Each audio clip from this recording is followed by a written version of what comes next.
Oke, standby, kamera ready, sound ready, 3, 2, 1, action.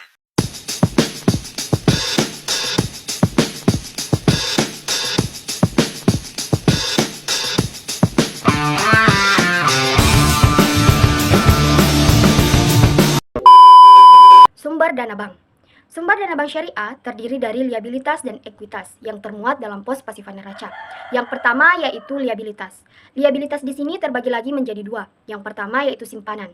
Sumber dana simpanan menjadi sumber dana utama yang dihimpun oleh bank. Simpanan berupa giro, tabungan, dan deposito. Yang kedua, pinjaman yang diterima. Pinjaman yang diterima sebagai sumber dana pelengkap bank. Pinjaman dapat berupa pinjaman yang diterima dari bank atau lembaga keuangan lain. Kemudian ada ekuitas.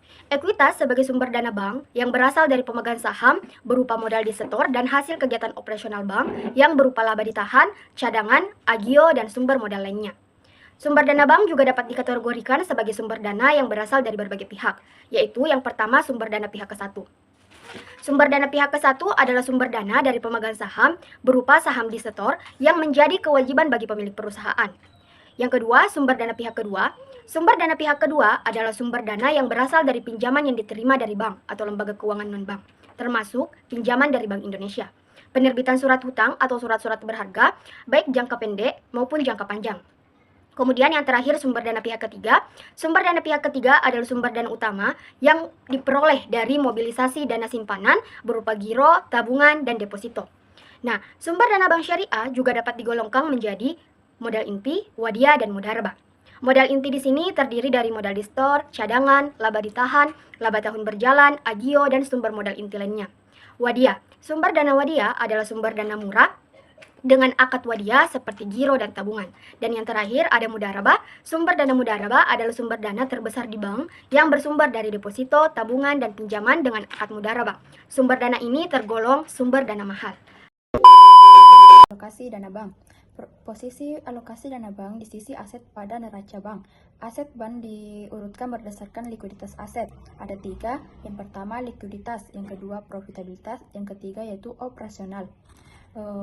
Adapun alokasi dana bank dapat juga digolongkan berdasarkan ada 5. Yang pertama primer reservoir adalah prioritas utama alokasi dana bank untuk tujuan likuiditas. Yang kedua, second reservoir atau cadangan sekunder adalah alokasi dana yang menjaga likuiditas tetapi mempunyai penghasilan. Yang ketiga, tertiary reservoir atau cadangan tersier adalah alokasi dana yang bertujuan untuk memperoleh penghasilan atau profit. Dan ketiga yaitu portofolio investment, yaitu investasi portofolio di mana memperoleh keuntungan. Yang keempat yaitu portofolio investment, yaitu investasi portofolio di mana memperoleh keuntungan dengan menempatkan dananya dalam bentuk surat-surat yang berjangka panjang. Adapun yang kelima yaitu fixed asset atau aset tetap, di mana aset tetap dibutuhkan oleh bisnis dan layanan pada nasabah seperti gedung, mesin, dan peralatan. Pola penghimpunan dan alokasi dana. Pengelolaan dana di bank dibutuhkan adanya keseimbangan antara kebutuhan likuiditas dan profitabilitas. Bank yang menekankan pada aspek likuiditas akan berdampak pada profitabilitas, demikian juga sebaliknya. Pola penghimpunan dan alokasi dana, bank pada intinya ada dua pendekatan, yaitu pendekatan pool of funds dan pendekatan asset allocation. Sebelum menentukan pendekatan yang digunakan, sebelumnya harus melakukan identifikasi karakteristik dan sifat masing-masing jenis dana. Selanjutnya, identifikasi jenis dan karakteristik dana dibutuhkan untuk menentukan pola atau pendekatan yang digunakan. Pada prinsipnya, sumber dana murah disalurkan untuk memenuhi kebutuhan likuiditas yang tidak menghasilkan. Selanjutnya, pendekatan pool of funds dilakukan oleh bank dengan mengumpulkan seluruh sumber dana, baik dana jangka pendek maupun jangka panjang.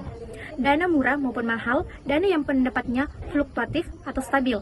Setelah dana terkumpul, baru dialokasikan sesuai prioritas.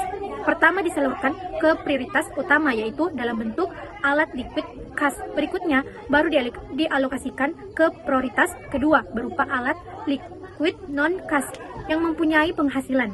Selanjutnya, pendekatan pool of funds menekankan aspek likuiditas sebagai prioritas utamanya untuk pemenuhan kebutuhan likuiditas dengan menempatkan aset liquid cash agar tingkat likuiditas selalu dapat dijaga dengan aman dan terkendali.